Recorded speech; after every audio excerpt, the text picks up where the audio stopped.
we're going to establish a couple things up front. First of all, welcome to the Parenting Q&A. Those of you that are watching this live on Twitch, really glad to have you here. Those of you that are watching this on YouTube via the VOD, welcome. Thanks for giving this video a shot. We hope that this will be an excellent experience for everybody involved, no matter how it is that you are consuming it. I, as you all know at this point, am Dr. Mick.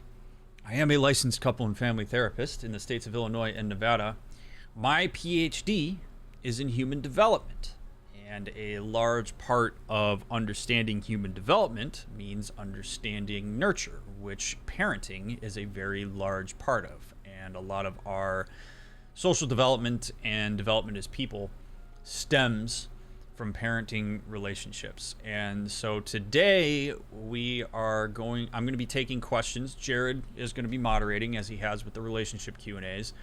I'm going to be answering questions from the community that is specifically about parenting, and I want to put a couple things out there. First, this is going to be about an hour and a half or so. We are talking about when nurture essentially begins. So all of the questions today that we answer and the conversations we're going to have are about the parenting relationship post the birth of a child. So whatever the circumstances were that led up to a child coming into the world, that's not what we're going to be focusing on. We're going to be focusing on the actual relation, like when the relationship and social aspect of parenting in childhood begins, which is when a child arrives in the world. So that's what we're going to be directed toward. We are taking questions from the Discord. We're probably not going to be taking questions impromptu off of chat.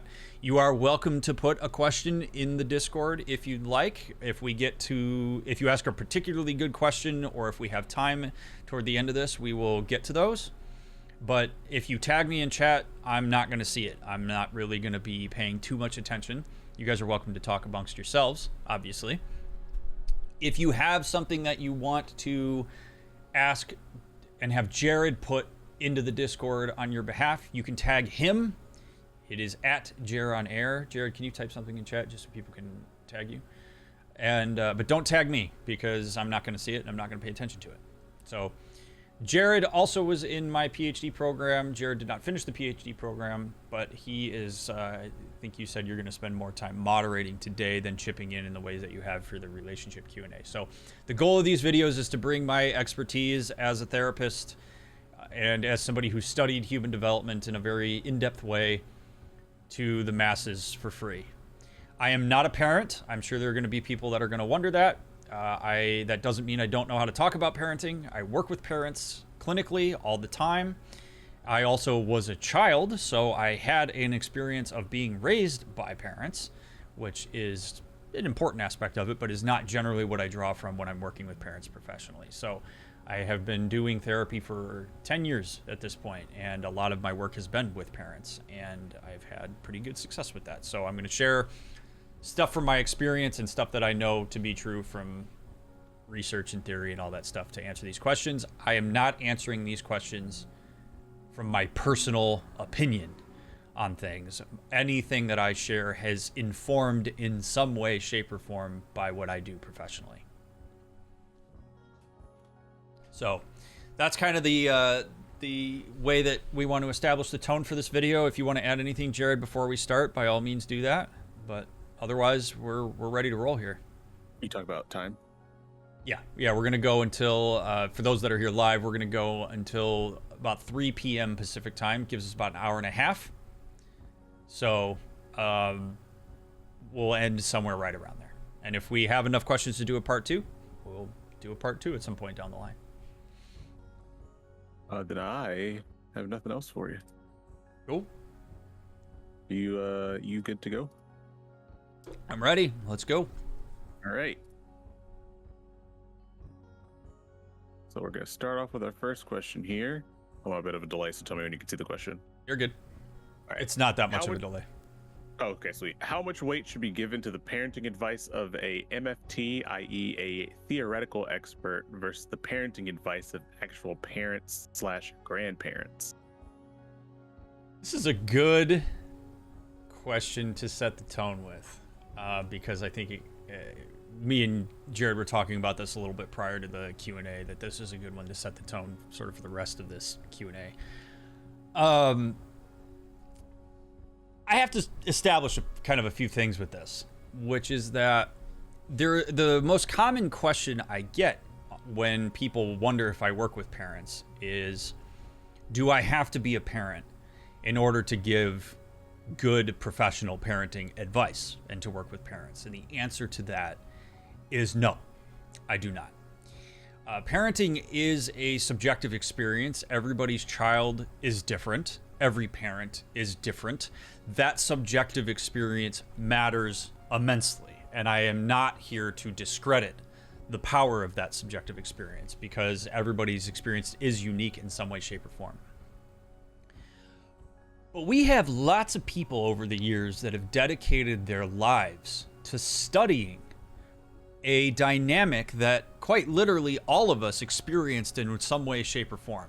It might not have necessarily been with your biological parents. It could have been adoptive parents. It could have been guardians. It could have been a community. Like, there's all sorts of ways that people are reared through childhood, but humans are essentially helpless when they arrive in the world, and they need to be taken care of by adults or people that are older and self-sufficient in order to be able to make it to adulthood. So this is something that touches all of us. So there are people that have spent their entire lives studying various dynamics of parenting. And while I don't do any active research about parenting, it is something that I stay up to date on in terms of understanding development. So I possess a significant amount of expertise as an MFT about some of the more theoretical and research-based understandings we have about parenting.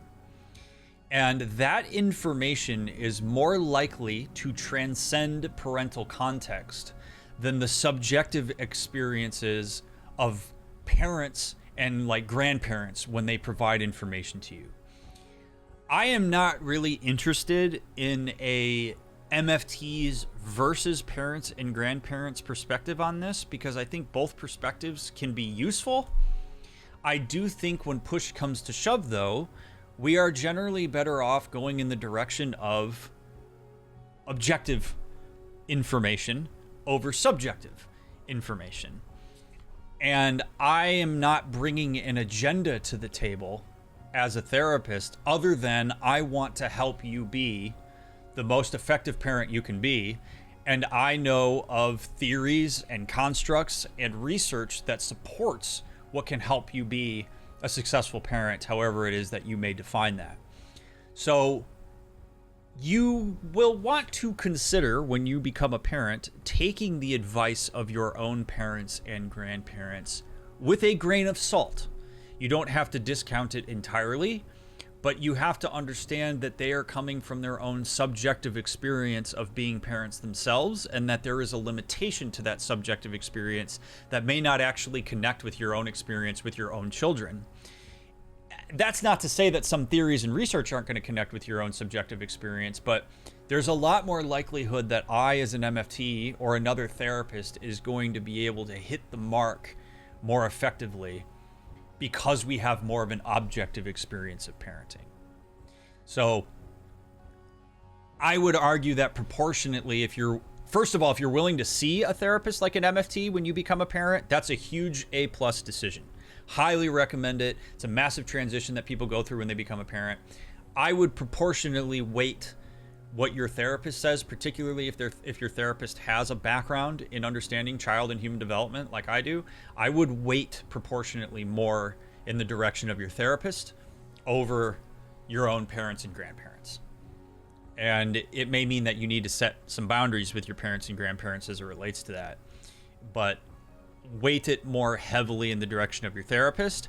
And I would argue, this is not in this question, but I think you'll probably agree with this, Jared, that you should also weight what your therapist says over what these like pop psychology parenting books tell you, or what social media tells you about like parenting styles and all this shit. Parenting is one of the most lucrative things to write about in pop psychology because everybody wants to have the secret tips to being a good parent.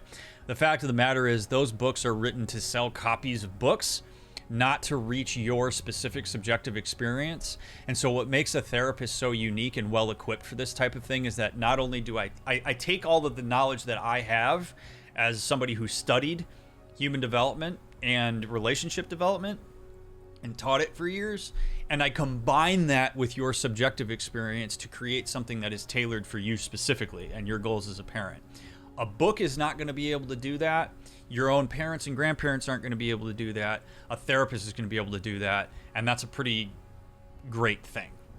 So I recommend considering that in the same way you would consider a professional for any other aspect of your life that you need to take care of. Yeah, no, I think you covered all the bases. I don't really have any other like follow-up questions for you on that one. That's a pretty good summary. Yeah, it's an important question because people wonder this stuff all the time. There's so I'll add on to this a little bit because I think this is a question that has a lot of depth to it, maybe without even realizing it. Parents have a tendency, and I don't mean this as a slight on folks. Oh shit, what was I gonna say? I just completely lost my thought. What did I say prior to this, Jared? What was I talking about? Pop psychology, parenting books, subjective versus objective experiences, parents. Oh man, I totally lost the thought. That's kind of crazy. I hate when that happens. It happens to me every once in a while where I lose a thought. It'll come back to me. It'll come back to me at some point. But there's this idea that you have to be a parent to understand parenting. And I tend to disagree with that perspective.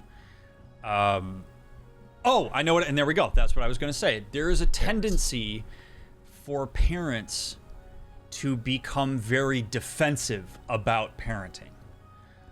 It's a vulnerable thing to be a parent. It is something that no matter how much you read about it, you never feel fully prepared to be one. And as a result of that, parents often are afraid that they're going to do things that screw their kid up. And they are particularly worried that they're going to be the reason that their child experiences like adversity and problems, both as a child and later on in life. And sometimes when a therapist or somebody who studied this stuff comes in and provides some advice or some guidance in the direction of parenting, the parent will feel threatened by that because it heightens their sense of incompetence as a parent. And they will often be like, well, how dare you tell me this? Because unless you're a parent yourself or whatever, you don't understand what I'm experiencing. And thus, what you have to say is null and void because I know my child. That's true. You do know your child. You do know your child better than I do, right? That's where we're talking about the subjective aspect of being a parent.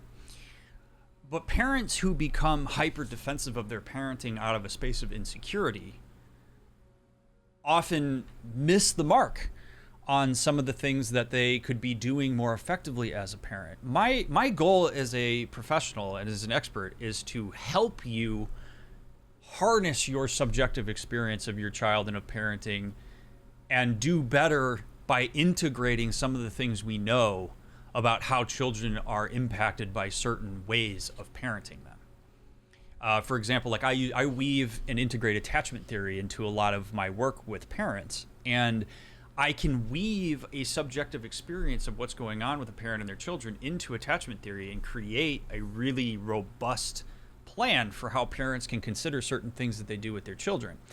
And sometimes when parents are willing to lean into that and open themselves up to the idea that this is something that they can always learn more about, they become really successful and they have really good experiences with that, as opposed to parents who say, I know better and screw anybody who tries to tell me what to do. It doesn't make a lot of sense It's kind of like if you take any parenting, just by virtue of being as important of a role as it is, it carries more weight, but it is very similar to like any other skill. Like parenting is a skill. So if you take any sort of hobby or any skill that you want to develop, if I want to get better at golf and I say, no, my way of playing golf is the best way, so screw anybody who's a coach or knows more about the mechanics of a golf swing because I know my swing best, I am potentially missing out on having an augmented experience that is catalyzed by an expert if I shut myself out to that. And parenting is no different.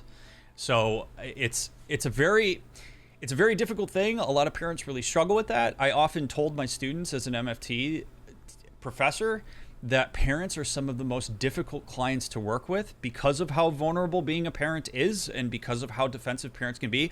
And I want to be very clear. I'm not saying parents are defensive like parents are defensive, so screw you. I'm saying like parents get defensive because parenting is immensely vulnerable and it's really hard and it's very taxing and it feels like you're on an island even if you're surrounded by other parents, and it's just a very difficult space to be in. And so it's vulnerable to open yourself up to feedback about parenting because of what you perceive as being at stake.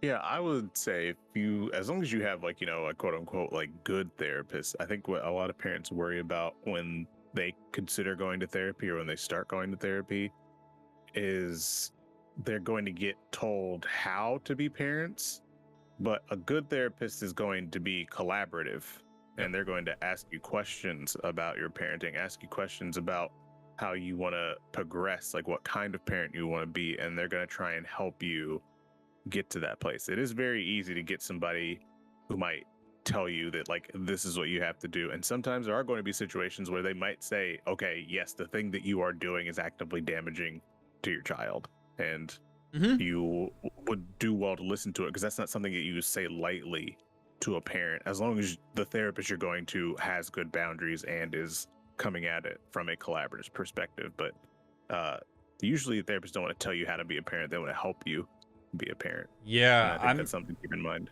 I'm never trying to tell a person that I know your children better than you do. And I think sometimes that's how parents hear when we bring in like expertise to the situation, is that I'm somehow telling you that I know your children better than you do, and that is never a claim that a good therapist or professional is going to make.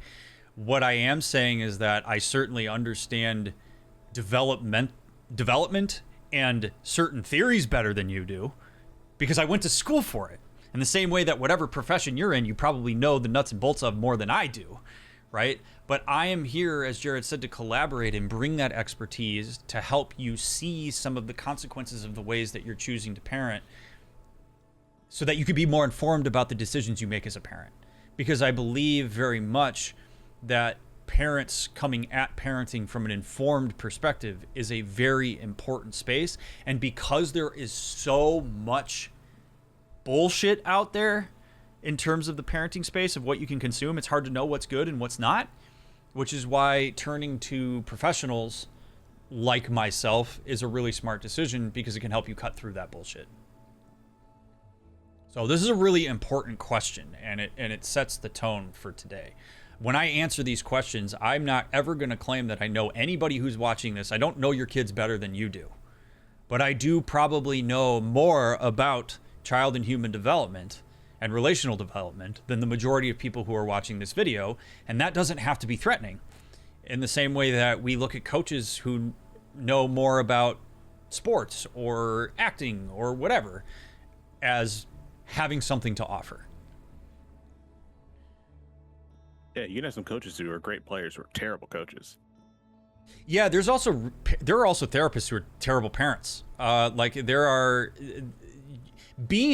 Just because you are a parent doesn't mean that you know what you're doing, and that's a really just important thing to understand. That like there are certain aspects of being a parent that you absolutely don't know fully unless you are one. I understand that completely because that's how it is with anything, right? Like I can understand maybe what it's like to jump out of a plane, but I don't know what it's like to jump out of a plane until I jump out of a plane. But it doesn't mean that I can't do research to understand all the physics and things that I'm going to have to worry about when I jump out of that plane. So parenting it's a very intense experience, and that's why people get they get amped about it. And this was something that, as Jared and I were preparing this video, we were thinking about, because this has a potential as a video to be incredibly polarizing. The relationship Q&As people connect with and they get excited about. Parenting Q&A, there are going to be people that watch this and maybe have already bailed out of this video because they don't want to hear anything I have to say, because they said, oh, this guy's not a parent, I'm out. And I think you miss an opportunity when you do that. But yeah, just because you are a parent doesn't mean you know what you're talking about. And that gets to the back end of this question, which is that just because, I mean, how many of you have had parents who did not do a great job and you don't appreciate how they reared you? Why would you, who would say, I would never listen to my parents about child rearing because the way that they raised me was awful, right? So I just think it's really important to understand that. Yeah, agreed. You want to go to the next one? All right. It's been mentioned in stream more than once how introducing a child to the family dynamic invariably puts strain on the parents' relationship. What are some steps to take, / conversations to have, etc., that you suggest for couples wanting to prepare for that sort of change? Oh, man.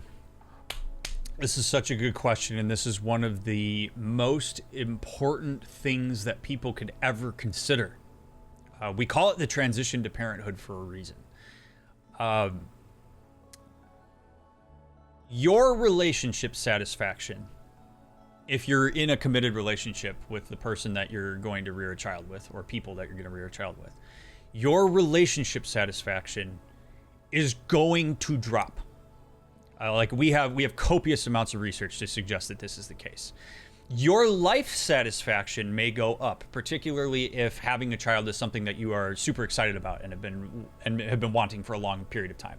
People will report that like their life satisfaction goes up. But your relationship satisfaction through the transition is going to drop. This is why, as a therapist, I never in a million years will ever advocate for having a child to save your relationship. It is one of the worst things that anybody could ever do, is try to have a child to save your relationship. It just doesn't work that way. So the way that we want to conceptualize the strain that's going to happen on your relationship is to acknowledge that your relationship is going to be strained, and to accept that that's the case, and that doesn't have to be something that destroys your relationship. It is just something that you have to negotiate, because what happens in a ideal scenario with parenting is that when you bring a child into the world, parent becomes the priority role that a person has, because your child does not ask to be there, right? Like, you have now assumed the caretaking of somebody who it's a one-directional relationship in terms of like consent to be there, so to speak. So your role as parent becomes priority number one, which means that if your relationship was priority number one, it drops to 2. And so when there's a parenting need versus a relationship need, what will often happen is that parents will default over to parenting need, and their relationship falls by the wayside. Sometimes if parents aren't talking about this and don't know that this is coming, they will take it personally, and they will wonder if their relationship can be sustained, and they will sometimes actually end up being not as great of co-parents as a result of this, because they see their relationship is breaking down. So one of the things that I will help couples understand as they move into the transition to parenthood is this is going to affect your relationship. It is probably going to adversely affect your relationship in ways that you're not necessarily anticipating. And there are some aspects of this that we can preempt. There are other aspects of this that we're going to have to react to as they happen. And this doesn't have to be threatening. You also aren't going to necessarily see this strain be prolonged. Like, this can be a temporary thing as you get readjusted to what it is to be a parent. And once you get into the rhythm of parenthood and you understand what it means to be a parent and a relationship partner, you will find a groove, so long as you're actively thinking about it, that fits and works for you. And people have different thresholds of where that is for them. So in preparing for that change, I really despise the idea of being naive and overly positive about the transition. I also don't think you have to be a doomsday person about it. It's not like, oh, you're going to be in shambles when you have your child. It's like, no, you're going to experience the excitement of being a parent and also the adverse parts of it that don't unfortunately get talked about. You know, you may experience some postpartum depression, and postpartum depression doesn't just affect your ability to parent, it also affects your ability to show up in the parenting relationship if there's another parent available to you. I also will like to say that if, for whatever reason, the child, like having a child is not an exciting thing for a relationship, that is also going to affect your relationship, and there's probably some extra work to be done there, because now maybe your life satisfaction is not going to go up as a counterbalance to your relationship satisfaction. We have two things that are being pulled. At the end of the day, though, as a parent, you are responsible for making sure that you are consistent, reliable, and available to your child, and working on the relational aspect of that can sometimes help parents be more available in that way. So it's an important thing you don't have to embrace it, but you absolutely have to acknowledge it and accept that it's going to happen. I kind of want to get more out of you from this just because of the way the question is asked. So like, kind of, I don't know, but kind of like naming it, like what kind of conversation would you want to have in that situation? Because that felt like a very like big explanation of it, but like kind of narrow it down a bit. So, how are we going to continue to stress the importance of our relationship despite the fact that parenting is going to become the most important role? So I think it's very important for parents to figure out ways to find time together. So one of the questions that you might ask preemptively, I always like to say, like, while you're pregnant, that 9 months or that 39 weeks is a perfect opportunity to get some plans set out. So who are we going to have in our book to call if we need a date night? Who are we going to ask preemptively who can assist us with childcare? What is something that you're most worried about losing out on once we have a child? Usually the answer to that is sex or sleep. What is something that you want to make sure that we continue to prioritize? What are you afraid that we're going to lose when the child arrives? These are things that parents are often terrified to talk about because they think they're being selfish. They think they're doing their kid a disservice by saying like, oh, I'm afraid we're not going to have our date nights anymore. I'm afraid we're not going to be able to go out to eat. I'm going to be really bummed about that. And they worry that like they start to feel guilty because they're like, oh my God, I shouldn't be mad about these things because my kid is here. It's like, no, you can be disappointed that you can't do the things you used to do before you had a kid and still kind of game plan for what that's going to mean. How are we going to find time for each other? I think also developing language. So what are some code phrases, or what are some ways that we can make it known if we're struggling with parenting? What are some ways that we can negotiate a routine around our parenting schedule? Do we want to create a sleep schedule? How do we want to figure out our work situations around this stuff? What's important for you in terms of quality of life? What do you want to make sure that we still inject into it? Sometimes people will say like, I still want to be able to exercise once or twice a week. Cool. Let's figure out how to make sure that that's going to work. What do we do if one of us is starting to feel incredibly overwhelmed? What are we going to do if both of us are incredibly overwhelmed? These are all conversations that you should have preemptively. Not that it's going to go exactly the way that you draw it up, but you don't want to be in a position as a parent when your child arrives where you're reacting to everything. It's a horrible situation. That is often the thing that brings parents who just had a child into therapy, is they didn't preempt some of this stuff, and then they go, holy shit, we did not anticipate this was going to do to us what it's done. And then it's like you spilled milk all over the floor and you're trying to just like stop it from spreading everywhere, instead of saying, where do we need to put this cup to make sure it doesn't spill everywhere? So having the hard conversations. If you're afraid to say something in the lead up to having a child, you should probably say it, because it needs to be out in the air. Like, we really want to just get everything possible out in the open that we're concerned about and worried about. Name all the taboos we possibly can, because the more informed you are about not just your own perspective on parenting, but the perspective of the person you're going to rear a child with, the better off you're going to be in problem solving later down the line. What are your strengths? What are your weaknesses? What are you looking forward to? What are you worried about? All of that stuff. How's that? Is that more specific? No, yeah, that's great. That's exactly what I was looking for. I mean, your first answer was like good, obviously, but I just wanted to make sure we felt like we were doing the question justice and like really getting into the nitty gritty and like naming the kinds of Yeah. conversations that you want to have instead of just be like, yeah, no, it's going to be hard and you should talk about that. I've got one thing I want to add because your co-parenting relationship is deeply important from a parenting perspective. Like, not just for your relationship. Like, you making sure that your relationship is attended to affects your parenting. And it also affects your child or children. So if your children see that you are ridiculously stressed out and that there's a bunch of tension in your relationship with the other co-parent, they're going to absorb that. And they're only going to understand that from a very early on developmental perspective. They're not going to be able to understand the nuance of that. So putting some prioritization into continuing to build intimacy in your co-parenting relationship is going to have a passive effect on your ability to raise your children in a way that they can see and feel that you are present for them. And this often gets forgotten, where people will be like, well, no, we got to just make sure that we do this stuff for our kids and we'll figure us out later. That's not always the best option. Sometimes you are better off taking your kid to their grandparents' place and leaving them there overnight so that you can have a night where you have a date night and maybe you sleep through the night. Maybe you don't even have sex or go on a date. You just watch Netflix and fall asleep and sleep for 10 hours. Like, sleep is at a premium in the early years of childbearing.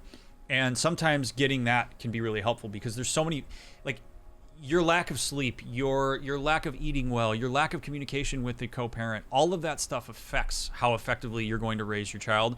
And the ultimate, if there's nothing else you remember from this Q&A, the most important dynamic from parent to child is that you are consistent and reliable in your ability to meet their needs. And so anything that cuts into your ability to be consistent and reliable for your children needs to be attended to. And if that means I need time with the co-parent and I want to make sure that I'm connecting with them and that we're still intimate, then you need to make sure that you're doing that. And you need to set boundaries with other parts of your life and say no to things that you might not otherwise say no to in order to build that in. It's a massive priority shift and it's a massive transition. And there are some parts of it that you can prepare for. I advocate for that. And some of it is you're going to have to shoot from the hip on the fly. But you got to be prepared to do these things. Mm-hmm. Yeah. I think one of the common things I saw when talking to parents was no matter how much they anticipated it, they always underestimated how like physiologically taxing being a parent was going to be, specifically in the realm of I don't know when I sleep anymore. Yep. Yeah. Because it changes so much. That is sleep is the number one thing in my years of working with parents that gets talked about when people have kids. It's the number one thing. It's, oh my God, I would do anything to be able to sleep for 6 hours at a time. And I just can't, right? Like where people say, if I have the option to play video games for 30 minutes or take a nap, I'm taking a nap every time. And it really bums me out because I'm missing out on playing video games or doing a hobby that I used to do. But sleep is at an absolute premium. And I do really think that it's important to kind of create a system with the other co-parent or with the wider system around you to try to facilitate some sleep if you can. But some of being an early parent is acknowledging that you are going to miss out on sleep. Mm-hmm. So just going to happen. I'm going to move on to the next one unless you want to keep expanding. Nope, that's good. All right. We'll keep going. Next question. How do you learn parenting skills at a younger age, well in advance of having any children? Great question. The millennial way has been to get a dog. I'd say that sort of jokingly, but it's kind of true. There is a... people get so mad when I say this, but it's true. Kids are like dogs. We're animals, and you can actually learn a lot about child rearing through how you raise a puppy and how you raise a dog, because they're almost as relentless as a toddler or a child is. But if we really want to get into the nitty gritty of this question, there's a couple things. One is put yourself around children. There's any number of ways that you might be able to do that. Maybe there's extended family that have young children that you can go hang out with and spend time with. There's ways that you could like volunteer in working at like camps or something, you know, where there's kids that need to be taken care of or watched after or whatever. That's one way that you can do it. I mean, hands-on experience is huge. If you want to be a babysitter, that's a great way to, you know, make a couple extra bucks on the side. And if you watch like your neighbor's kids for, you know, a couple hours a week, that can be really helpful to do. But really, hell, to some extent, get like a plant that's hard to take care of. Because anything that is going to be demanding of your time and require nurturance is going to help you build certain skills of how can I be reliable and consistent with this thing, and how can I get some experiential awareness of this.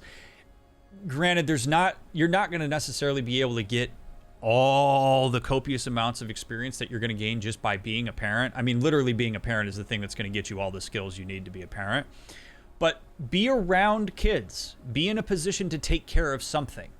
And I really do believe, hell, if you really want to start small, go with like goldfish. See how well you can take care of fish and make sure that you're able to actually be reliable and feed them and be available. Because if you're not able to do that, if you can't even feed goldfish twice a day, then you got to figure out what skills and discipline do I need to create for myself to be able to be reliable for this. Like those are all the types of things that you can do to try to facilitate that. Also, talk to parents. Ask them what they do. Like gain a diversified representation of info on what do certain parents do in order to become good parents. Like, what do you do to get more sleep? What do you do to talk to your co-parent? What do you do to help your kids stop crying? What do you do to help understand why your kid's crying a certain way that they do? It can be really helpful to just talk to people about what it's been like to be parents. Ask your own parents what it was like if you have that kind of relationship with them. Like, sometimes it's not even always about building skills, it's about building knowledge. And having a diversified portfolio of knowledge as it relates to parenting is particularly important, rather than having a single story about it. So those are all the things that I would recommend at a younger age for getting involved with that. But Dr. Mick, a goldfish is different from a kid. If I can't take care of a goldfish, surely I can take care of a kid, right? No. I mean, like... No, if you can't take care of a puppy, arguably you can't take care of a kid, because kids are relentless. Okay, one of the things that parents also will express that they are surprised about is that when you have a child, it never stops. Like your children don't. Your 1-year-old child isn't gonna walk up to you and say, "Hey, mom, I know you've been having a rough go over the last couple days, so why don't you go ahead and take a couple hours to yourself? I'm just going to chill over here with the blocks. I'm not going to bother you. Take a couple hours." Your kid's never going to do that. Your 1-year-old's never going to do that. The only thing that your child knows, particularly very early on in their development, is when I have a need, this is the person who needs to meet it. Because kids are not self-sufficient. That never stops. So that level of relentlessness is something that really none of us are ever prepared for, because there's not anything that any of us does that is that relentless, generally. So when you have goldfish or like a dog or a cat and you struggle to take care of that, that's infinitely less relentless than having a child. And like I said, there's nothing that's going to necessarily prepare you fully for the relentlessness of having a child. Some of that becomes something that you react to and problem solve around as it's happening. But if you can't do something that's nice and simple, if you can't reliably, take care of something, then a kid is like the final boss.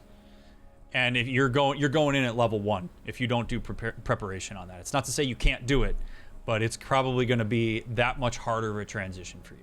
But children are literally, I cannot think, and I think a lot of parents would agree with this statement, I cannot think of many things that are more difficult and relentless than raising a child. It is demoralizing, it is taxing, it is one of those things where, like, until you're a parent, a lot of parents will say you don't understand why a parent would want to feel this compulsion to shake a baby until you have a baby and you realize that you just desperately want it to stop.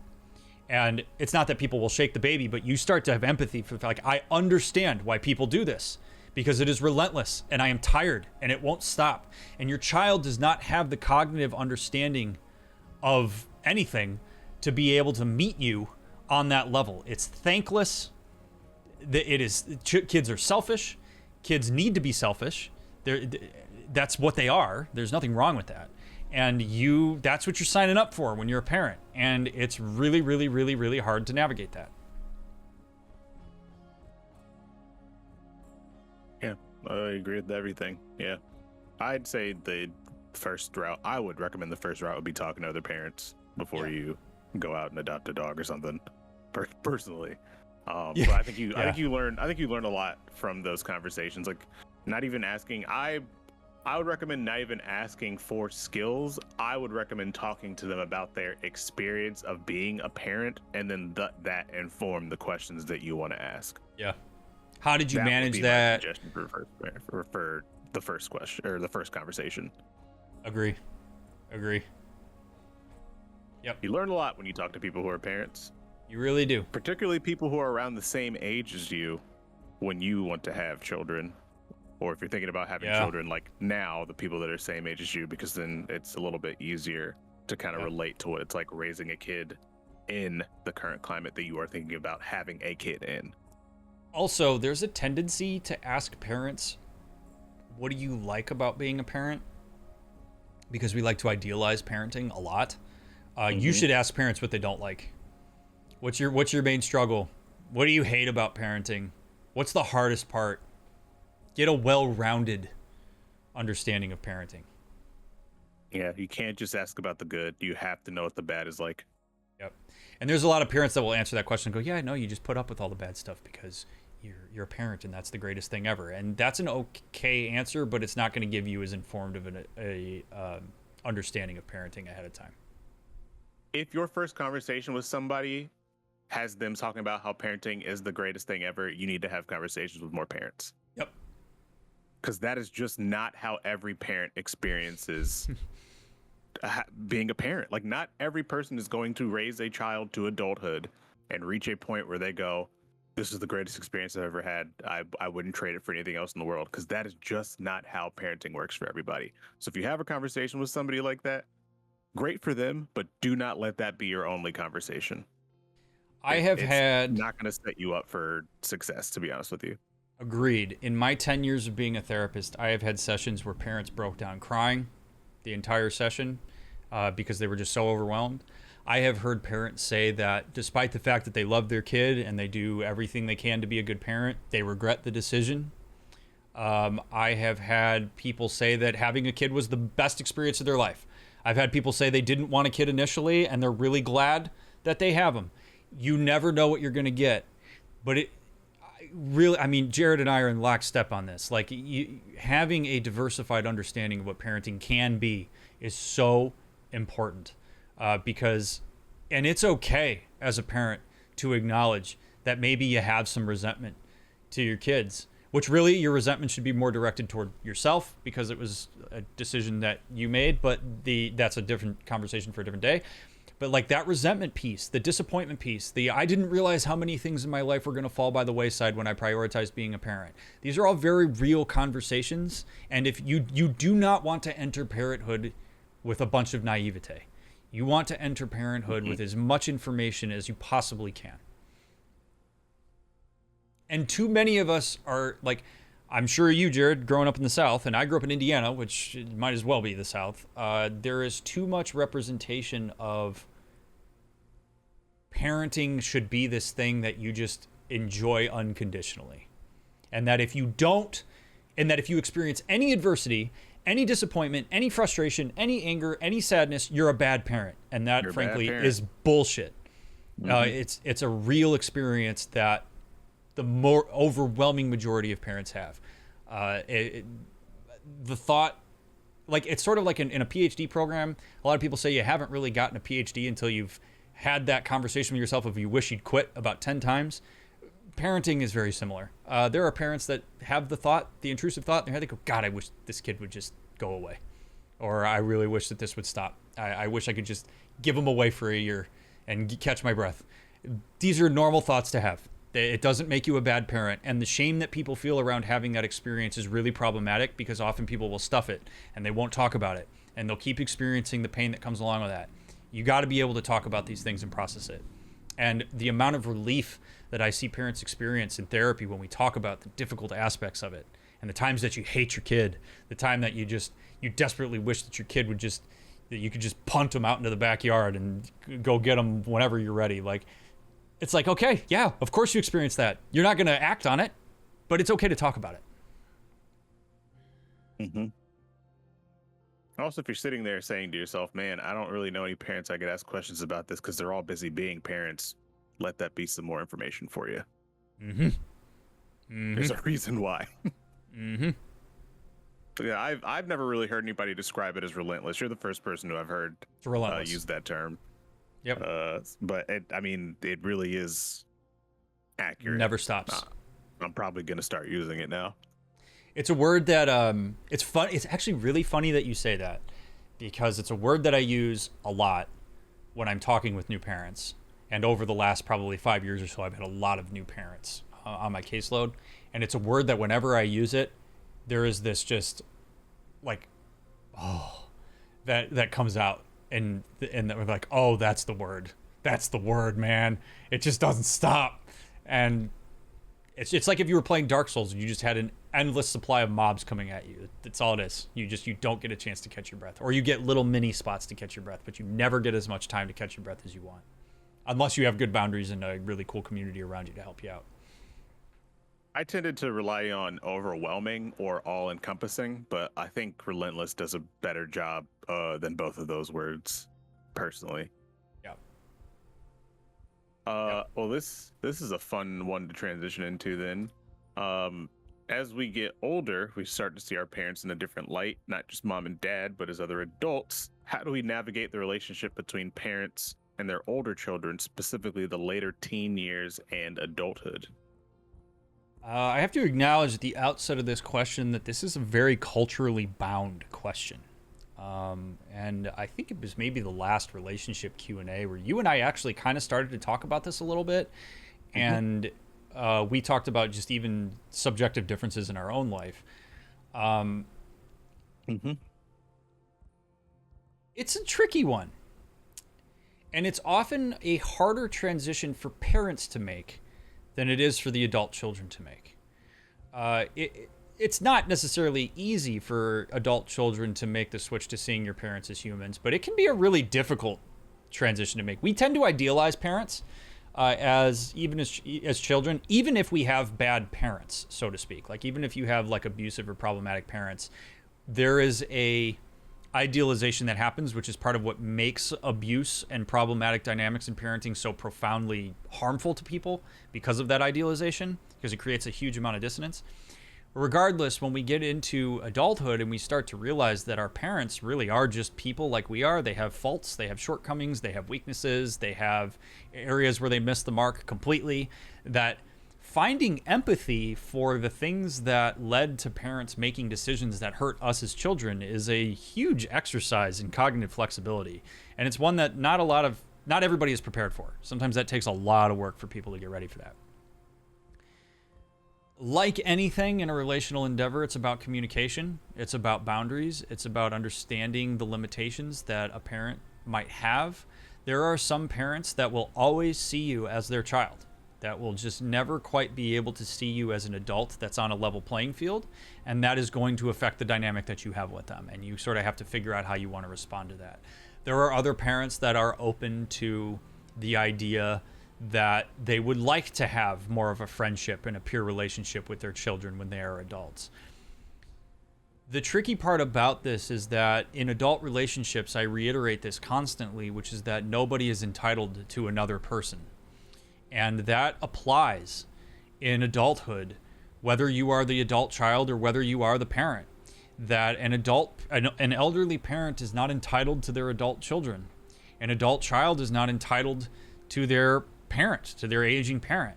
That there may be some real barriers to having a peer-to-peer relationship. Some of them may be more like natural, some of them may be manufactured by one or both directions. ultimately it's a negotiation of what do we want, naming it. I mean, I remember, I'll share a little bit of a personal story. I mean, I remember having a very explicit conversation with my parents where I was like, I don't see you guys the same way that I used to. I see you guys now as people that I don't engage with because I need to. It's because I want to. I want to have a relationship with the two of you, but I also expect that I'll be treated more as an adult. I don't really want to be treated as a subordinate to you anymore because I live a self-sufficient life at this point. And so for me, this relationship is very conditional, and it should be for you too. And I want us to be in engagement because we want to engage with each other, not because there's some sort of obligation.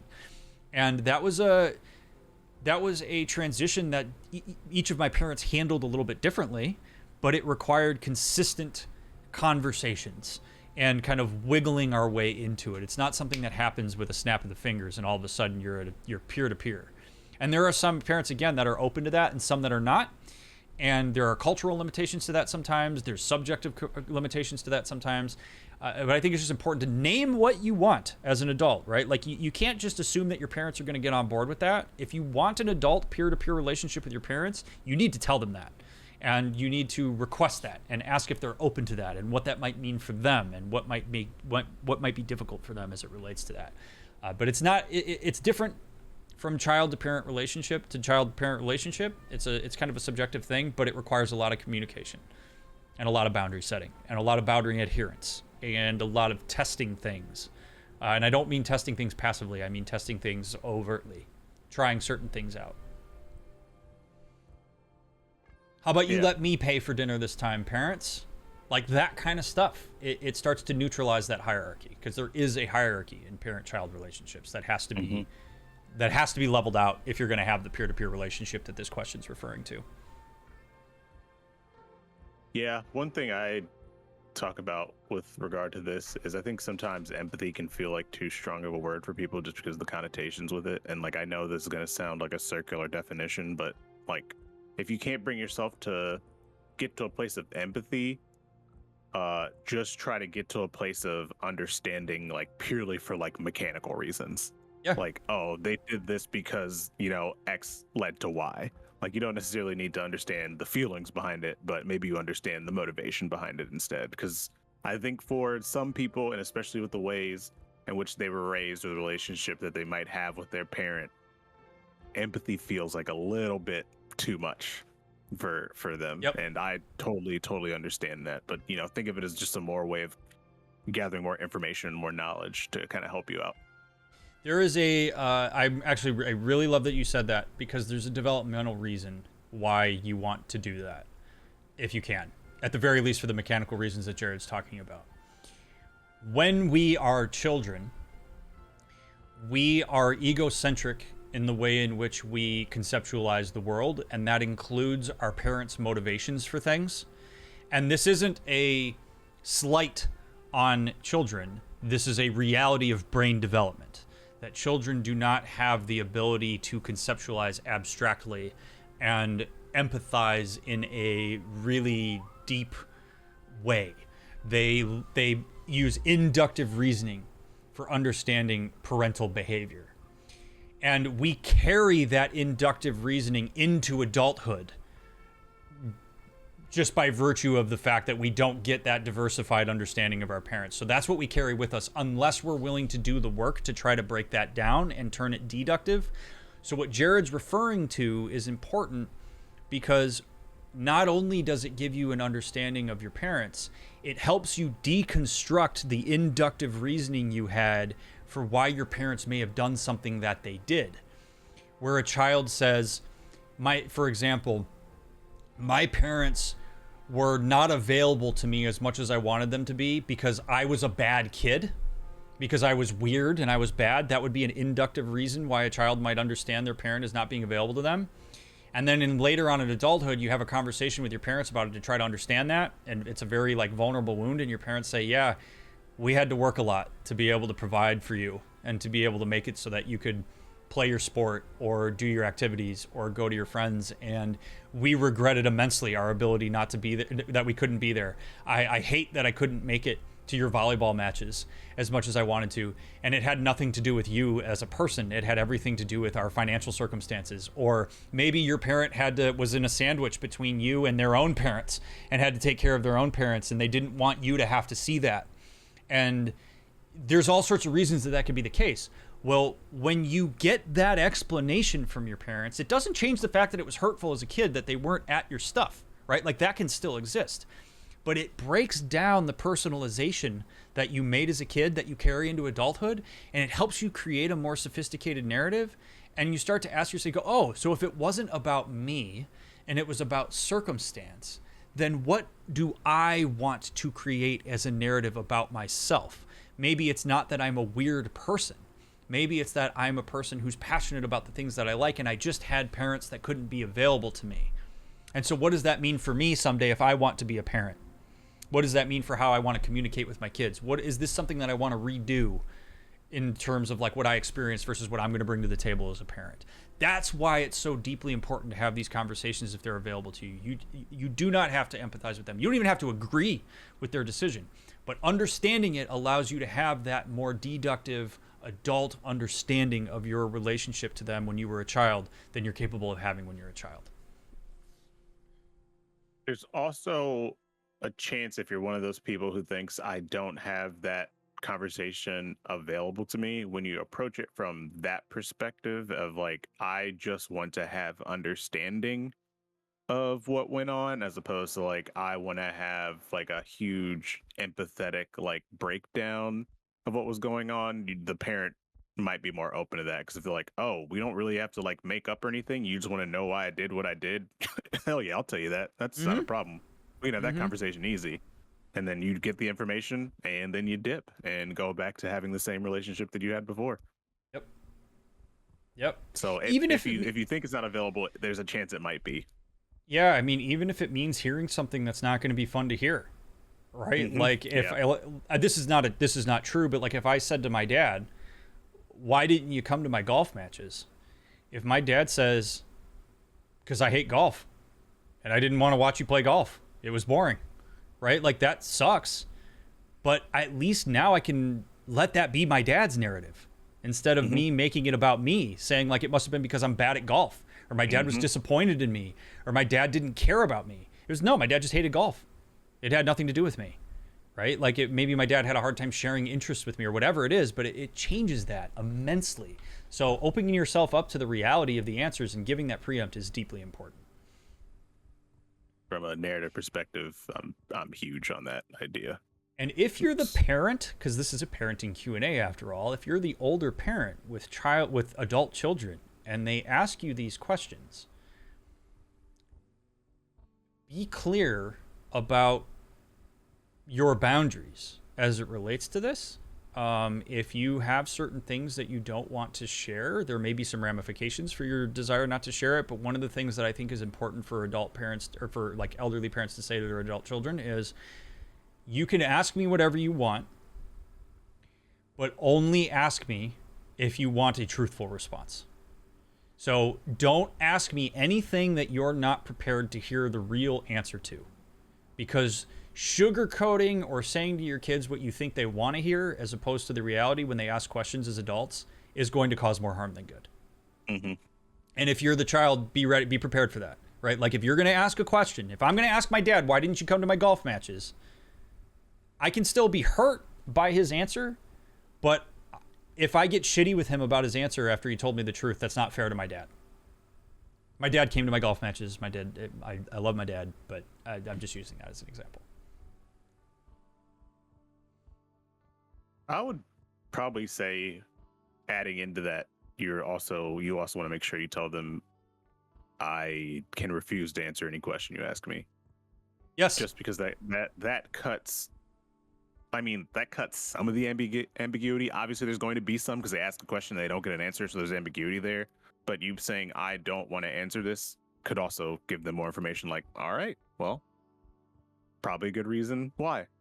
Yep. And I may never know the answer to that, which means that psychologically, you have to make your own answer. And that is sometimes a useful endeavor, and sometimes you can drop it. It just kind of depends. But yeah, no, don't sugarcoat to adults. No, it's not worth it. It's not worth it. It's really not. Speaking of sugarcoating, Yeah, well, I figured this one's probably coming. to what degree is lying to the child appropriate behavior, if at all? Presumably never done with malicious intent, but there may be many aspects of reality a child may not be developmentally capable of understanding, and so a white lie is called for. This is a really good question. This is a very hard question to answer concisely, because it is a very subjective answer. I actually believe that lying to children can have very good functional utility. That I don't know that it's reasonable to always be fully honest with children for the developmental reasons that we're talking about.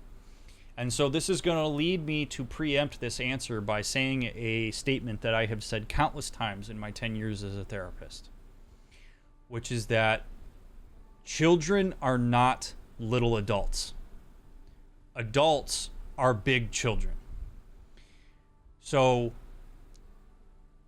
one of the most important things for parents to understand is that because a child is likely to be egocentric in how they process things, sometimes you need to curb your response to things so that the child does not personalize something in a needless way that could potentially be damaging to their self-image. So it's okay sometimes to say to a child that, let's say, for example, you have a extended family member that is a alcoholic and generally problematic when they come to family gatherings. And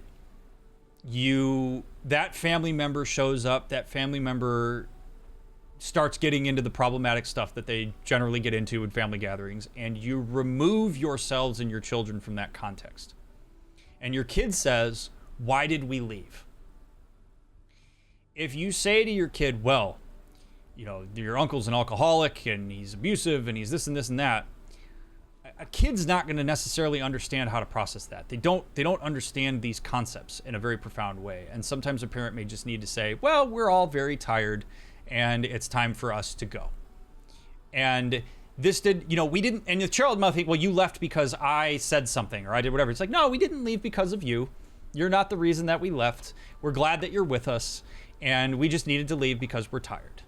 Mom and dad chose to leave, right? Because we were ready to go."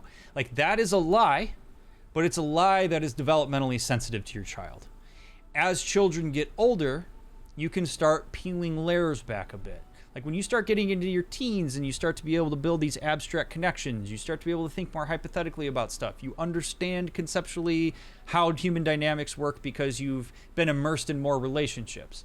Then we can start to dip our toes into the water on certain things that maybe have more deep context to it, that you can depersonalize yourself from as a kid. But you really have to watch, as a parent, the way in which your children personalize certain things. And if it's something that you don't want them to personalize, sometimes you need to cultivate sometimes you can lie by omission. And then you can say, like, "I'm going to table this for now. In a couple of years, my kid will be able to understand this a little bit more effectively. And at that point, we can have that conversation." But it can be a really tricky thing to deal with. But lying is not always a bad thing, because preserving a child's innocence is not... Some parents get in this like, "Well, my kid needs to understand the cold, harsh realities of life as soon as possible." Not necessarily. They don't have a conceptual understanding of that. They don't have the 20, 30, 40 some odd years of life experience that you have to be able to put things into context. Kids only know what they've been exposed to up until that point. So that's why I say we never want to treat children as young adults. You want to assume a level of naivety. You also want to assume that the way that your child is going to process any kind of event is through their own personalized egocentric lens. And so whatever you can do to sort of intercept that is going to be helpful.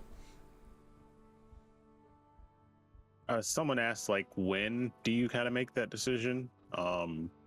I'm curious what your thoughts are on that. Like when, as in like what age do you start to stop the white lies and kind of get more real?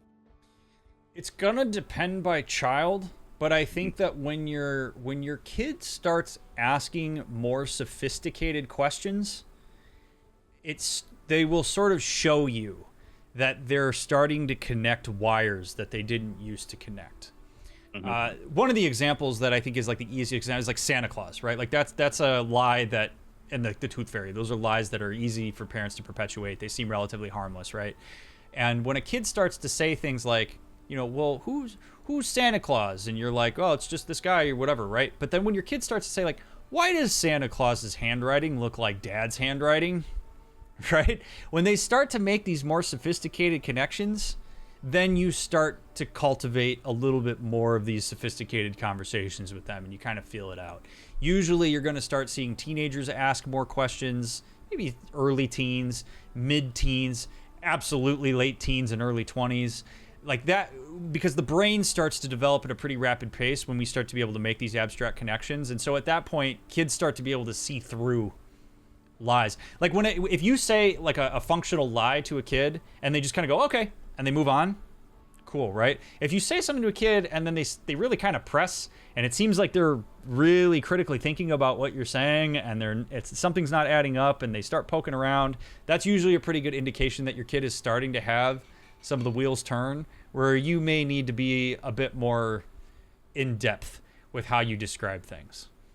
So those are kind of the markers that I usually encourage parents to look for with these things. But there's no clear cut and dry answer to this. It depends on the child, and it depends on what specific types of things we're talking about. When your kid starts asking if Santa pays fair wages, that's when you stop the white lies. Yeah, right.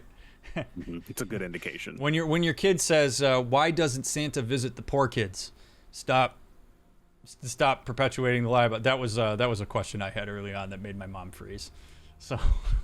Yeah, that's usually a pretty good indication that your kid's ready to start learning about life. Yep. Yeah. I remember sitting on my aunt's deck and I asked my mom, I said, "Mom, why does Santa not visit the poor kids, and why does Santa's handwriting look like Dad's handwriting?" And my mom was like, "I think we need to talk about Santa." I agree. I agree wholeheartedly. I don't think I ever asked my parents that question. Yep. I only noticed it because there were a couple kids that when Christmas would come around, they were always bummed out because they didn't get anything. And they were like, well, Santa doesn't visit me. And I was like, wait a second. Santa doesn't visit everybody? This Santa guy seems Wait a a second. Weird. Wait a second. Santa's classist? Yeah, what's going on here? Yeah. I'll tell you the reason why my parents told me white lies, and I found this out when I was older. It is because I, quote unquote, talked a lot. And so if they told me the truth, then that meant other people found out the truth that they didn't want to find out the truth. And as I got older, I learned that yes, children really do like to talk, and they also like to repeat things that they hear because it gets to show things that they've learned. Yep. So if you say, oh, we left because Uncle Teddy's an alcoholic, and then you go to your PTA meeting and the teacher's like, so I hear you have an uncle named Teddy and that he enjoys himself quite a lot. Yeah. You know? Yeah. I don't have an Uncle Teddy. I don't have an Uncle Teddy that's alcoholic. That's an example. The thing about me talking a lot, not an example. That is real. It's true. But yeah, that's another reason why. Yep. You got to make those judgment calls as a parent. And one of the things that parents want, and you will never get this, parents, is the answer to exactly when is the right time to do X thing. Nobody's ever going to be able to tell you that. You have to just ballpark it. And it's trial and error, and you hope for the best. And that's going to lead me to something here really quick that I want to say that's not necessarily related to this specific question, but it's an undertone of anything we talk about as it relates to parenting. Parenting's a failure-driven process. And needs to be. And a lot of parents worry that any little slip-up is going to have indefinite adverse effect on their child. And the chances are, unless it's a specific trauma, it won't. Kids are remarkably resilient. Kids can put up with a lot more shit than you think they can. And you slipping up one time and maybe saying something that's beyond their development is not going to screw them up for the long term. And parents get so gun shy as it relates to this stuff that sometimes they get a little too insular and they start to infantilize children in a way that they don't need to be infantilized. And they get really wrapped up in their sense of incompetence as a parent. You need to screw up as a parent. Your kids need to see you screw up as a parent. Your kids seeing you take ownership of your screw-ups as a parent is one of the most impactful things that your kids will ever experience. If you ask kids that have become adults, what are some of the most impactful moments you ever had with your parents? You would be surprised how often adult children will say a time when their parent owned up to the fact that they screwed something up. Because parental accountability being expressed in the direction of a child is huge. And I will share an example from my own life. When I was a sophomore in high school, I had this new group of friends that I was hanging out with, and I really wanted to spend the night one night. And my parents had this rule when I was a little kid that they always had to meet the parent before I would stay the night at a person's house. And I understand that rule, and I think it's a decent rule for parents to have. But as a sophomore in high school, that started to feel a little bit infantilizing, because it was kind of like, you're not trusting my judgment on this? Like, really? And my parents said, no, you have to come home. You're not spending the night. And so I came home, and I was very angry at my parents for that. And I will never forget my dad coming into my room like a night or two later, and he said to me, you know what? I screwed that up. I should have let you stay the night. You're right. I should trust your judgment. You have shown me nothing but good judgment as it relates to friends. I was a little bit too rigid there, and I own that. And that was one of the most impactful moments that I ever had with my dad when I was a teenager. And it really built a lot of trust in me directed toward my dad. And I have heard countless people tell stories that are similar to that, where their parent was willing to lean into and own a mistake. Now, that is different than parents seeking reassurance from their kids that they're a good parent. Do not do that. You cannot rely on your children to be the constant bastion of feedback that you're a good parent.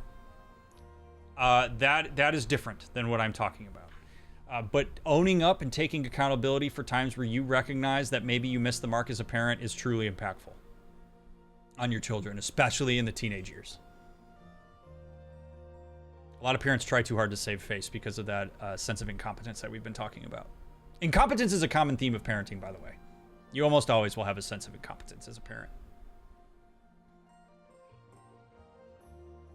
Yeah, that conversation was significantly different in my house, as I've told you before. Yep. Because for my parents' perspective, it wasn't so much that they didn't trust my judgment. It's that if they don't know those other parents, they don't trust the other parent's judgment. Whereas as a kid, I did the same thing you did, and I assumed that it was because they thought that I had a bad taste in friends and that I didn't know how to make decisions. And my parents were not communicative of their reasonings until adulthood, which I believe is their right. But, didn't make it any easier for me. But yeah, no, their whole reasoning was because we don't trust those parents because we don't know who they are and we don't know if they're going to make sure that our kid is safe. So we'd rather keep you here, or at least we know what we're doing, as opposed to sending you to some other person's house and then we get a call and, we don't have a kid anymore. But, now I know that as an adult. Right, and like you can resynthesize that, right? Like you can sort of go back and say like this, okay, so maybe it wasn't about me and my judgment. It was about these wider factors that, again, I think even developmentally as a teenager, you're not fully equipped to think about. Like you're not thinking about the wider social implications of what it means to go into a stranger's home, because teenagers are very like they see 2 feet in front of their face. And one of the very frustrating parts of parenting, really in childhood and through teenage years, is having to acknowledge and live with the fact that your kids just don't think as abstractly and as complexly as you do. And if you get frustrated with your kids for that, you are missing the mark. You have to understand that cognitive development in context, that like your kids don't think about these things, not because they're malicious assholes, but because they're not capable of it. And it's your responsibility as a parent sometimes to make the hard call, because you are capable of thinking about these things. And upsetting your children is something that sometimes you have to do as a parent, which is a soapbox that I can go on if you want me to, or we can move to the next question. I'm thinking about time, and we might hang out here for a bit, just because the questions that I'm looking at that we have left do seem like they are big ones. And there's also more here that I'd like to pick your brain on, to be honest with you. Okay, let's do it then. Because I'm obviously thinking about this from my context right now, but also as just kind of the general one. But using the example I used earlier, I think more about the conversations I had with my parents as an adult. And I got a lot of "this is how it's going to be" answers. Mm-hmm. And when I got older, I learned partially the reason why I got those answers is because this is not me tooting my own horn, and any of you who have heard me interact with Ryan or seen my streams in any capacity, I was a rather intelligent kid, and I was very good with words. And so if I got a no, I took that as an invitation, as now we are in a debate. And so now I'm going to rationalize all the reasons why I think I am right and explain them to you in very intricate detail. Sometimes they may have You don't do that as an adult anymore, though, at all. Yeah, never. No, I never. Never. Never experienced you that way ever. No. Nothing about my possibility or my personality whatsoever. And that might have included a few white lies here or there, but they were just like, we were tired, and you were. I'm sure they would have liked to use this word, but they didn't. Relentless. And so it was easier for us to just be like, guess what? You're not doing this. That's the end of it. Than say you can't do this and then have a mock debate in our living room for 3 hours. Because yes, that has happened. I have sat on a soapbox for 3 hours trying to plead my case. I think I have about a 10% win rate on that. Not bad odds. It's actually higher odds than I would have expected. But my larger point to that is, you can talk about the developmental aspect of this. Would you say kids are what would you say they're driven by? Are they more like desire driven? Are they more like logic driven? How would a developmental expert talk about the motivations behind why kids want what they want? Generally, the default that I go to is that oh boy, okay, let me think of how to consolidate this into something that's like digestible. You want to go like id ego, super ego? Is that easy for you? Nope, not going that direction. No. God. Why?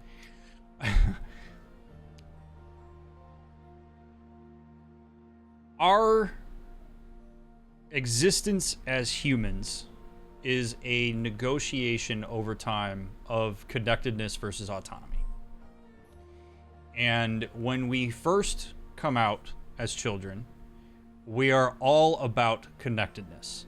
You need to be essentially attached fully to your caregiver in order to be taken care of by them. As children age, one of the first markers of autonomy is around 2 years old, when a child learns no and learns that they can set a boundary and can influence social dynamics. That goes into teenage years, where you start to be able to do, as Jared's describing, where you can start to create logical reasoning for why you have certain motivations that you have and desires that you have that you can then use. It's just the teenage argument is essentially just the teenage version of the 2-year-old saying no.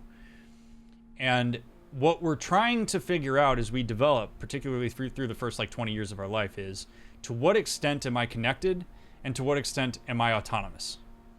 And because connection is such a default evolutionary standard, autonomy is more novel.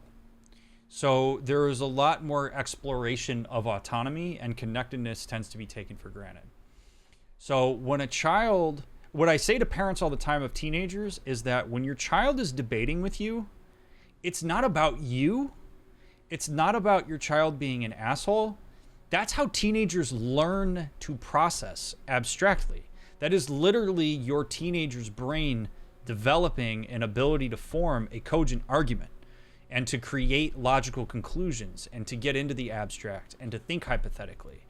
That, quite literally, an argumentative teenager is a developing and learning teenager.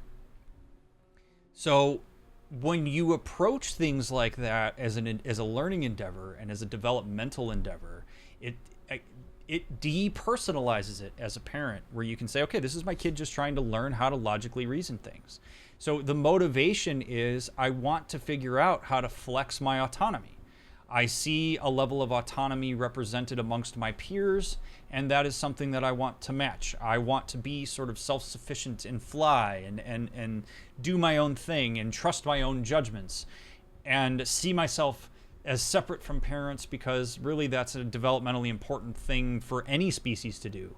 We see it later in humans than we do in other animals because of how long it takes our brain to develop.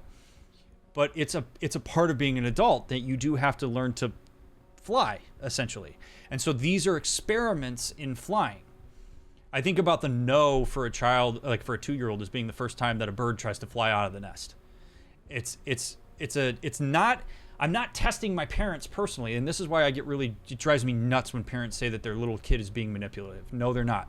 They're just exploring their autonomy. They're just trying to figure out what the boundaries are. They're learning to conceptualize this idea that there are limits, and that not all limits are set in stone. So what does that mean for me? What can I push? Where can't I? So it's really just a negotiation of connectedness and autonomy, and you start to create your own value set as a teenager. You start to see things in a diversified way as a teenager and as an emerging young adult, and later on into adulthood, that you don't get to see when you're a child. And so this exploration of these things can sometimes be a clash between children and adult parent, and that doesn't have to be a bad thing. That can be an opportunity for curiosity and exploration. And sometimes parents have to put in a hard stop and say, look, this is our reason, and it's not negotiable, and they pull the power hierarchy. And the hope is that you have extended enough curiosity and validation to your children that they, even if they disagree with it and are frustrated by it, they, at the very least, you have karma in the bank that they will still listen. Often it is teenagers that experience their parents as never allowing them to flex their autonomy that will fight against it and will push back ridiculously hard. It is the parents. What I say to parents all the time of teenagers, and maybe I'm thinking about, like, if we do these parenting Q&As in the future, we might need to do one that's split into parenting young children and parenting adolescents, because it's such a different vibe. Yeah. But something that I tell parents of teenagers particularly all the time is, you want to be the person that your child approaches when they're in trouble, and when they do something that they're afraid is going to, like, piss you off. You want to be the consistent, reliable figure. Doesn't mean you can't discipline, doesn't mean there can't be consequences. You do not want to cultivate a relationship with your teenager who is developing autonomy where they are afraid to talk to you because you're not going to be curious and listen to what's going on for them, because they are still going to do the things they're going to do. They're just going to hide it from you, and they're just going to go elsewhere. So you do not want to set a tone where you're not reliable to your kids, particularly in the teenage years when there's a ton of exploration that's going on. And that can be very hard for parents, because parents personalize their children's endeavors a lot. Parents will see their teenager going out and drinking with their friends as a failure on their part as a parent, and then when they have to interact with their kid, they're doing this overcompensation of their competence as a parent. That's not good. Your kid going out and, like, drinking with their friends when they're a teenager is in some ways developmentally normal. It's something that, like, they're just exploring what it means to be included in a group that's external of their family. And so if you see that as a failure on your part as a parent, you're missing the mark. Be curious about why your kid did that. What was their logic for participating in that, despite the fact that they know what your rules are? Like, really get curious about your kids and learn about them and listen to them, and you will find that you cultivate a much better relationship that's a lot more of a working relationship as they go into adulthood, as opposed to this, like, authoritarian, it is what it is, you can't approach me with any of this stuff. We almost universally don't see that work. Yeah, but especially, you have to also remember you're going to lose to peer pressure sometimes. Oh, yeah. I mean, almost universally. Peer relationships become more important than parental relationships. And that is it's a developmental marker that we actually see cross-culturally. Like, we see that all over the world. That peer relationships become more important because they're diversified, they're novel, there's new rules. And the thing that's scary for parents sometimes is that you learn that new things are possible in relationships. You learn that the boundaries that you've had in your familial relationships aren't de facto set in stone, have to be this specific way. And so again, when your kid comes back and questions your rules and starts to debate you, that's not them coming back saying, screw you. It's them coming back and saying, and essentially saying, I've been exposed to a diverse array of boundaries and rules, and I need to make these neural connections, and I still have a very rudimentary way of doing that because my brain is not fully developed to a point where I can synthesize that abstractly in the way that you can when you're in your 20s and 30s and beyond. So I really can't emphasize enough too that like parents who take their teenagers arguing with them personally you're really kind of shooting yourself in the foot. There's like a million directions we can go with this parenting thing. I will say, because I know we're getting close to the time thing, there's an important thing that I want to emphasize to kind of cap this off. Something that we're seeing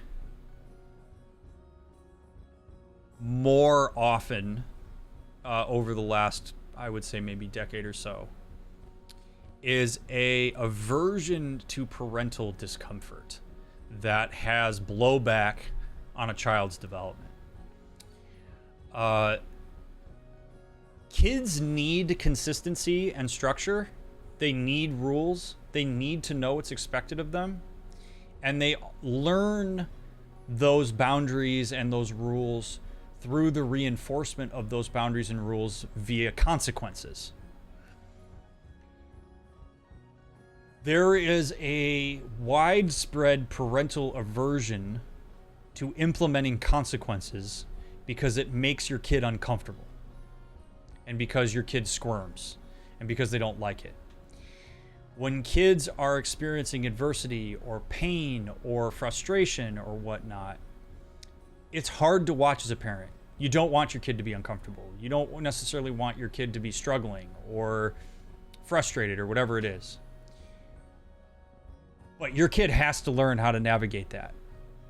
And your kid has to be uncomfortable. Your kid has to be exposed to consequences. And sometimes you are the one that has to render them. Sometimes the hardest thing a parent has to do is lean into the discomfort of following through with a consequence for their children doing something that they see as undesirable.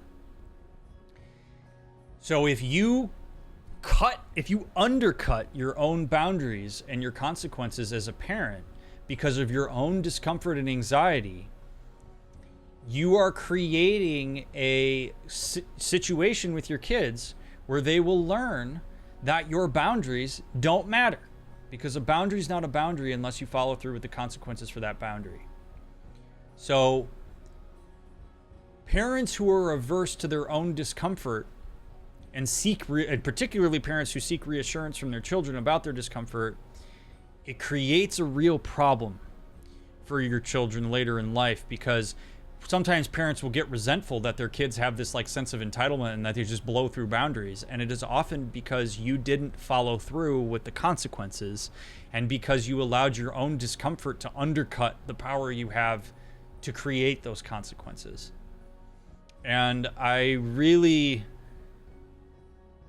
this is a thing that a lot of parents have a hard time hearing, but it's a real pill that has to be swallowed, that sometimes as a parent, you have to do the hard thing. Sometimes you have to choose the parent role over the friend role. I remember my own dad's and mom's saying, we want to be your friend, but we are your parents. And if you put us in a position where we have to choose, we're going to pick parent every single time.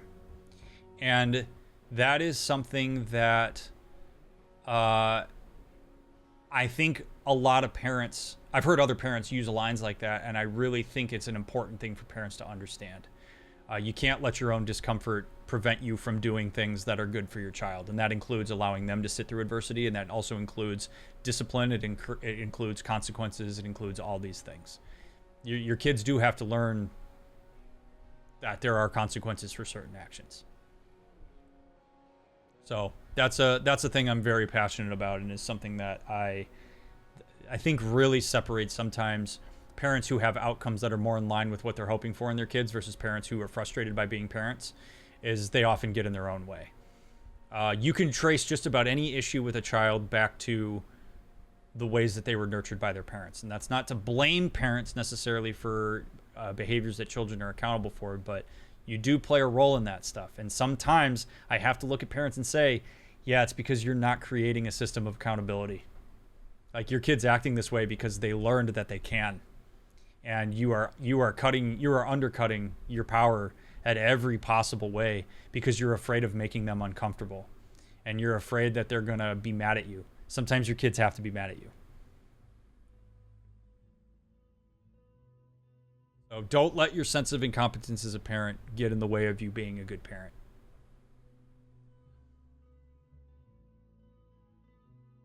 I had nothing else to add. I had to go kill a spider, so I missed a lot of that. That's but, okay. I trust your. You've heard me say what I said 1,000 times.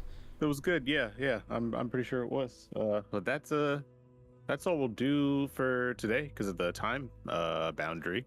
Yep. That we want to make sure we respect. I don't really have anything else to add as far as a wrap up, except that we do still have some questions that we didn't get to. We actually, as it sits, we probably have enough here for another one. So definitely feel free to go to the Discord, add in your new questions so that we can get those in there. But thank you for the people that did ask them. These are really, really great questions. We were actually talking about that before we went live. They always are high quality questions, but we're just, we're not really that surprised that they continue to be high quality. But thank you for submitting them to the Discord. And thank you for being respectful of the system of submitting them to the Discord too. Sorry we couldn't get to anything in chat, but there was just so much going on Discord wise that I decided to make the decision that I wasn't really going to throw anything in from chat. And I'm not going to go back through chat. So if you had a question that you want to get in there, definitely head to the Discord, which is your command, just !, Discord. I always forget. Yep. All right. Yeah, that works. So there you go. Head there, and it's under parenting Q&A questions, which is under the channel information tab. It's the very last one. And if you're watching this on YouTube, the link to Discord is down in the description. Parenting is a huge topic. It is not something that we were ever going to capture all of in one or even two streams. I realize that there are probably some things I said that just didn't really work for what a person watching this wanted. I realize there are some things that might have hit the nail right on the head for you. Again, parenting is... When people say that parenting is a hard job, they're not lying to you. It is incredibly hard. It is something that there is no right, perfect answer for everything. And anybody that tries to tell you that there is this very de facto, clear-cut, 100% of the time thing, you want to be weary of that. Even the knowledge and the expertise that I have, it's a moving target. You'll read things in developmental journals and go, oh wow, that kind of rebuts some of the things that we've known up until this point. Like we're constantly evolving in our understanding of how to do these things. The reality is that ultimately children are more resilient than we tend to give them credit for. That doing the best you can as a parent and constantly considering the well-being of your children is a good perspective to have. Being as consistent and reliable to them as you can be is always going to be better than being inconsistent and unreliable. And those are things that you really want to take into account anytime. But I appreciate these questions. We'll do more of these. If you're watching this on YouTube, I would appreciate comments because those comments sometimes help us figure out how to make these more meaningful and impactful. So I welcome any and all feedback about these. I do hope that it's helpful in some way to hear these answers. I don't claim to be a parenting guru or expert. I'm just using what I know of development in my education and what I've done over 10 years worth of being a therapist and working with parents in a way that I would argue is pretty successful. And I hope maybe some part of this touched you in some way, whether you're a parent or whether you want to be a parent or whether you're a child that wants to understand your relationship to your parents a little bit better. So we'll do more of these, and if they continue to be popular. So thank you very much for engaging with them. And those of you watching this on YouTube, appreciate you, and I'll catch you on the next one. Make sure you like and subscribe and all that good stuff.